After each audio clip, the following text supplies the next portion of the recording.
ஏதோ ஒண்ணுல நீங்க அடிமையா இருக்கலாம்.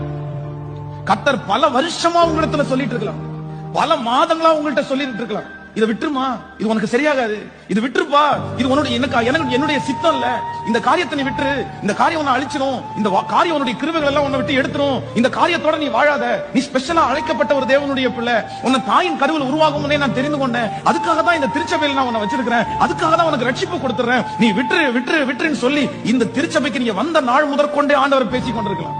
இந்த வருஷம் ஆரம்பத்திலிருந்து கர்த்தர் பேசிக் கொண்டிருக்கலாம், ஒவ்வொரு மாதமும் கர்த்தர் பேசிக் கொண்டிருக்கலாம். நீ போகிற காரியத்துல எல்லாம், செய்யற காரியத்துல எல்லாம் ஆண்டவர் தோல்வியை கொடுத்து விட சொல்லி இருக்கலாம். ஆண்டவர் உங்களுக்கு நிறைய பேரை உங்களை அவாய்ட் பண்ண சொல்லி உங்களை விடு அப்படின்னு சொல்லி இருக்கலாம்.